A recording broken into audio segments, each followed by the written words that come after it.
साथियों नमस्कार।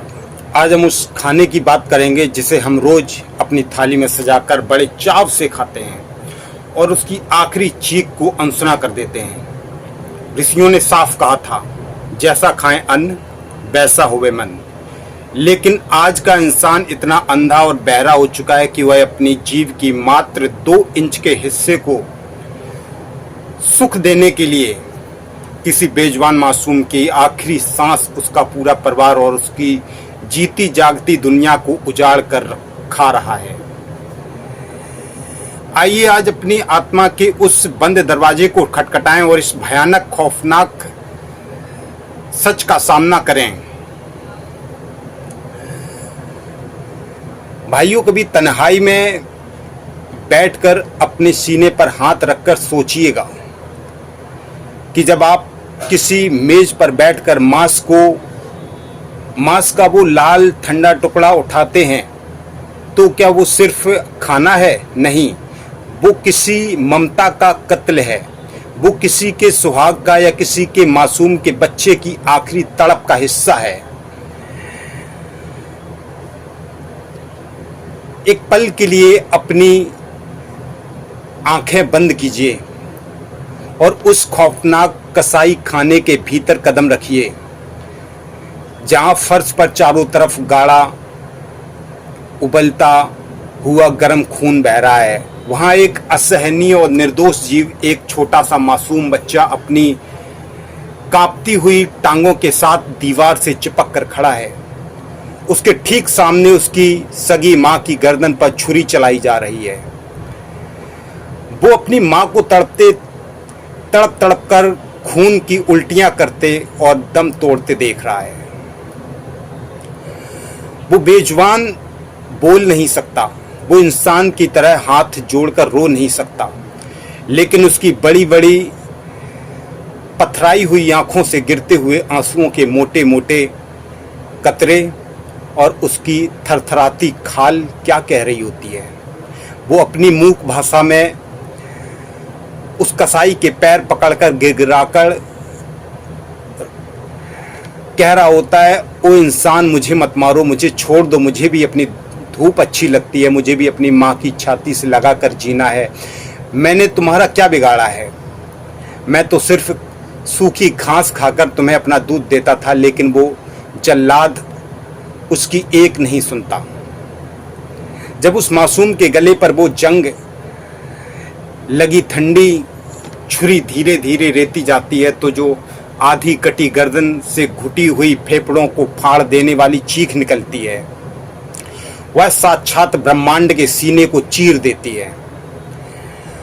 वो जीव छटपटाता है, हवा में अपने पैर पटकता है और तड़पते तड़पते अपनी ही छाती से निकलते खून के कुएं में डूब जाता है। जरा सोचिए, जिस मांस को खाते वक्त उस जीव की आखिरी बद्दुआएं, उसका खौफ और उसकी चीखें शामिल थीं, क्या वो आपके बच्चों के शरीर को पालेंगी? वो भोजन नहीं है, वो साक्षात किसी मासूम की लाश का टुकड़ा है। जब हम खुद को सनातनी कहते हैं, राम और कृष्ण के नाम लेते हैं, तो तुम्हारा सीना गर्व से चौड़ा हो जाता है। लेकिन क्या हमने कभी उनके चरित्र को अपने दिल में उतारा है? जब प्रभु राम 14 वर्ष के कड़े वनवास में थे, तब उन्होंने कंदमूल और वृक्षों के गिरे हुए फल खाकर अपना जीवन बिताया। उन्होंने कभी अपनी भूख मिटाने के लिए किसी हिरण या पंछी का प्राण नहीं लिए। याद कीजिए उस दृश्य को जब एक साधारण सा पक्षी जटायु रावण से लड़कर लहूलुहान होकर जमीन पर गिरा। प्रभु श्री राम ने उस तड़पते हुए पक्षी को अपनी गोद में उठा लिया, उसकी धूल को अपनी जटाओं से साफ किया और एक सगे पिता की तरह फूट फूट कर रोए। जो भगवान एक पक्षी के लिए रो सकते हैं, क्या उनके भक्त किसी बेजुबान को काटकर थाली में सजा सकते हैं? नहीं। गोपाल श्री कृष्ण का अगाध प्रेम देखिए आप। हमारे कृष्ण का तो नाम ही गोपाल और गोविंद है, जिनका पूरा जीवन गायों की सेवा में बीता है, जो बछड़ों की बदन पर हाथ फेरकर अपने उनके आंसुओं को पहुंचकर उनके आगे अपनी मुरली बजाते थे। जरा सोचिए, जिन बछड़ों को काना चूमते थे, आज उन्हीं मासूमों की गाड़ियों में ठूस ठूस कर कसाई खानों में भेजा जाता है। श्री कृष्ण ने गीता में साफ कहा था, यानी मुझे प्रेम से एक पत्ता, एक फूल या थोड़ा सा जल दे दो, मैं तृप्त हो जाऊंगा। भगवान ने कभी किसी मासूम का मांस नहीं मांगा। जब कसाई की तलवार के आगे झुकी गर्दन, करुणा के साक्षात अवतार भगवान गौतम बुद्ध का जीवन हमें सिखाता है कि हर एक सांस लेती देह में वही प्राण है जो हमारे भीतर है। जब देवदत्त ने अपनी क्रूरता से एक उड़ते हुए निर्दोष हंस को तीर मारा, तो वो हंस छटपटाता हुआ सिद्धार्थ की गोद में आ गिरा। सिद्धार्थ ने उस तड़पते हुए पक्षी के घावों को अपने आंसुओं से धोया, अपनी उंगलियों से धीरे धीरे उस चुभते हुए तीर को निकाला और उसे अपने सीने की गर्मी दी। जब सभा में न्याय हुआ तो इतिहास के पन्नों पर सोने के अक्षरों में लिख दिया गया, मारने वाले से बचाने वाला लाख गुना बड़ा होता है। एक बार भगवान बुद्ध राजा बिम्बिसार के महल में पहुंचे, जहां सैकड़ों मासूम और बेबस बकरों की बलि दी जाने वाली थी। कसाई अपने चमचमाती भारी तलवार लेकर तैयार था और छोटे छोटे मेमने खौफ के मारे अपनी मां के पीछे छिपकर कांप रहे थे। बुद्ध ने उस भयानक दृश्य को देखा। उनकी आंखों से करुणा की नदियां बह निकली। उन्होंने आगे बढ़कर उस जल्लाद की तलवार के नीचे अपनी पवित्र गर्दन रख दी और राजा से चिल्लाकर कहा, राजन, अगर इन बेजुबानों को गर्म खून बहाकर तुम्हें स्वर्ग का रास्ता मिलता है तो तड़पाना बंद करो। सबसे पहले इस बुद्ध की गर्दन काट दो। इन मासूमों को छोड़ दो। इन्हें बहुत दर्द होता है, इनके भी बच्चे हैं, इन्हें जीने दो। बुद्ध के इन शब्दों और उनकी आंखों के आंसुओं ने राजा का अहंकार चूर चूर कर दिया और तलवारें हमेशा के लिए जमीन पर गिर गईं। हर जीव में शिव को देखो। युग पुरुष स्वामी विवेकानंद ने जब शिकागो की धरती पर वेदांत की हुंकार भरी थी, तो उन्होंने पूरी दुनिया को एक ही मंत्र दिया था, जीवे प्रेम करे जय जन से जन सेवची ईश्वर। स्वामी जी ने कहा था कि जो इंसान इस संसार के छोटे से छोटे रेंगते हुए जीव से भी प्रेम करता है, वही वास्तव में ईश्वर की सच्ची पूजा करता है। उन्होंने कड़े शब्दों में चेतावनी दी थी, अगर तुम्हारी आंखों के सामने कोई बेजुबान जानवर तड़फ रहा है, उसकी आंखें गर्दन काटी जा रही हैं और तुम्हारा दिल नहीं पसीजता, तुम्हें दर्द नहीं होता, तो तुम्हारी सारी पूजा पाठ, तुम्हारे वेद पुराण का ज्ञान और तुम्हारी इंसानियत बिल्कुल ढोंग है, शून्य है। हर जीव के भीतर उसी एक शिव का वास है। जब तुम किसी मुर्गे, बकरे या गाय पर कुल्हाड़ी चलाते हो, जब तुम उसकी गर्दन नहीं काट रहे होते, तुम उसके भीतर बैठे परमात्मा के अंश को गला घोंट रहे होते हो। मेमने, मछली और ईसाइयत का वो बहुत बड़ा एक भ्रम है। आज पूरी दुनिया में हमारे कुछ ईसाई, कुछ मसीह भाइयों के दिल और दिमाग में एक बहुत बड़ा भयानक भ्रम बैठा हुआ है, या बैठा दिया गया है कि ईसा मसीह भी मांस खाते थे, इसलिए हमें भी कोई पाप नहीं लगेगा। मेरे प्यारे भाइयों, आज इस अज्ञानता के अंधेरे को चीरकर उस परम सत्य को पहचानो, जो खुद सूली पर चढ़कर दुनिया को माफी और मोहब्बत का पैगाम दे गया। क्या वो किसी बेजुबान के खून से अपनी थाली को लाल देख सकता है? नहीं देख सकता है। क्या है ईश्वर का मेमना, लैम्ब ऑफ गॉड का असली सच। बाइबल को उठाकर देखिए, ईसा मसीह का स्वयं गॉड ऑफ लैम्ब, ईश्वर का मेमना पुकारा गया है। मेमना क्या है? वो मासूमियत, निश्चलता और बेगुनाही की पराकाष्ठा है। ईसा मसीह ने भी किसी मेमने को काटा नहीं, बल्कि उन्होंने तो भटके हुए जख्मी मेमनों को भेड़ियों से बचाया। उन्होंने अपने कंधों पर उठाकर सहलाया और पूरी दुनिया को भेड़ मेमनों की तरह निश्चल और पवित्र बनने की सीख दी, ना कि उन्हें भूनकर खा जाने की। अक्सर लोग तर्क देते हैं कि ईसा मसीह ने तो मछलियां बांटी थीं, लेकिन आज कान खोल कर सुन लीजिए, बाइबल के जो सबसे प्राचीन मूल यानी ग्रीक ग्रंथ हैं, उनमें जिस शब्द का अनुवाद स्वार्थी इंसानों ने मछली कर दिया, वह समुद्र की कोई जीती जागती सांस लेती मछली नहीं थी।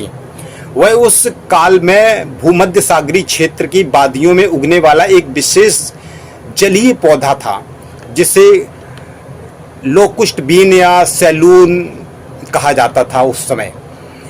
वह वनस्पति सूखने के बाद बिल्कुल मछली के आकार की दिखती थी और बेहद पौष्टिक होती थी। ईसा मसीह ने अपनी आत्मिक और ईश्वरीय शक्ति से उसी सूखे सात्विक शाकाहारी अन्य रूपी पौधे को बढ़ाकर हजारों भूखे लोगों का पेट भरा था। उन्होंने कभी पानी से तड़पा तड़पा कर निकाली गई तड़पती मछलियों के प्राण लेने की अनुमति नहीं दी।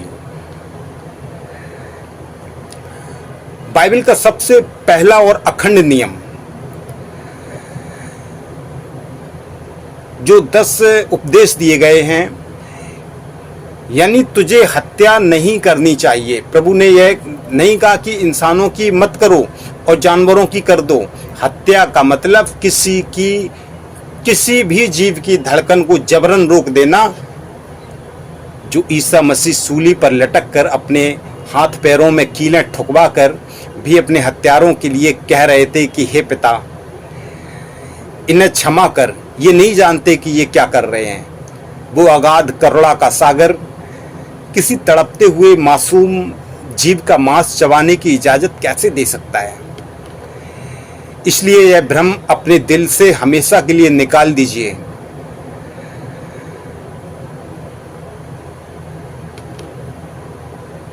मेरे भाइयों और बहनों, दुनिया का कोई भी सच्चा पीर, पैगंबर, संत, गुरु या अवतार कभी मांस खाने की बात नहीं कह सकता। महापुरुषों का दिल तो दूसरों के पैरों में चुभा हुआ कांटा देखकर भी रो पड़ता है।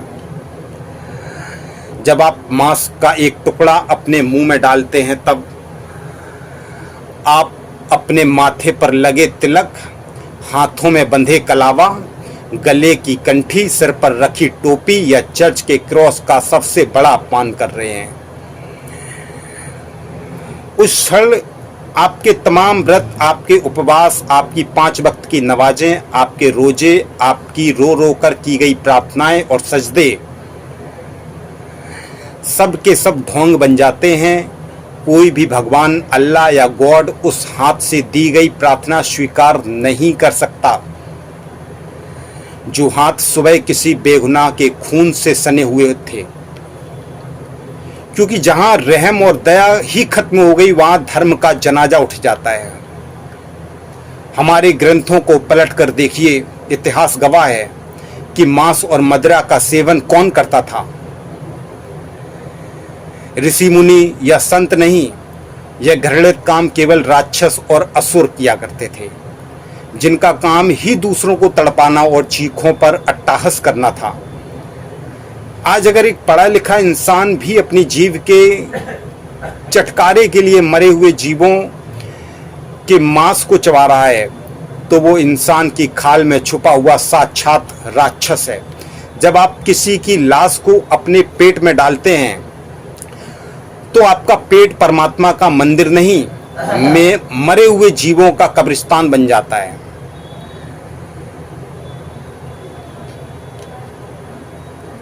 हम इतने निष्ठुर कैसे हो गए कि जिन जानवरों को हम महज गोश्त का लोथड़ा समझ लेते हैं, हम भूल जाते हैं किसी कि वो भी हमारी तरह रोते हैं, डरते हैं और अपनी औलाद से मोहब्बत करते हैं।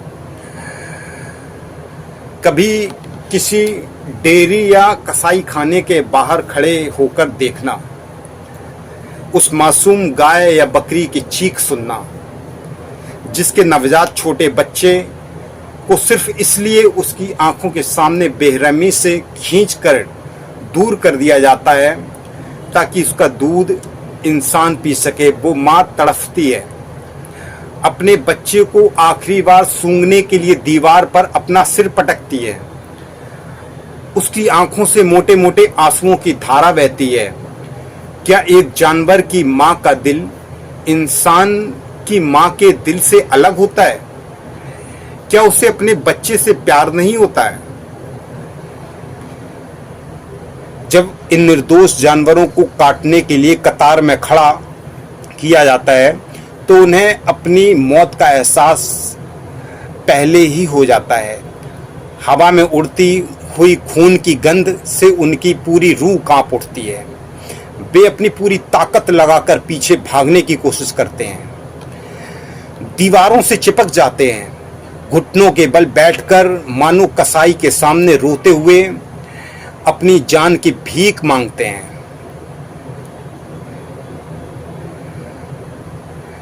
जब धारदार छुरियां उनकी कोमल गर्दन पर धीरे धीरे फेरी जाती हैं तो वे एक झटके में नहीं मरते, वे तड़पते हैं, छटपटाते हैं, हवा में अपने पैर पटकते हैं और अपनी ही छाती से निकलते उबलते हुए गर्म खून की धार में डूब जाते हैं। उनकी बड़ी बड़ी पथराई आंखें आसमान की तरफ देखकर मानो उस विधाता से पूछ रही होती हैं कि हे हमें बनाने वाले, तेरी बनाई इस दुनिया में हमारा कसूर क्या था? क्या हमारा कसूर सिर्फ इतना था कि हम बेजुबान थे, अपनी रक्षा खुद नहीं कर सकते थे?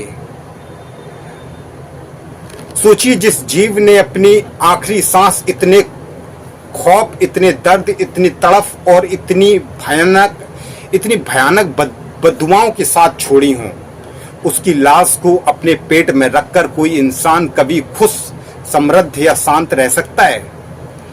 उसके घर में बीमारियां, अकाल मृत्यु और बर्बादी नहीं आएंगी तो क्या आएगा?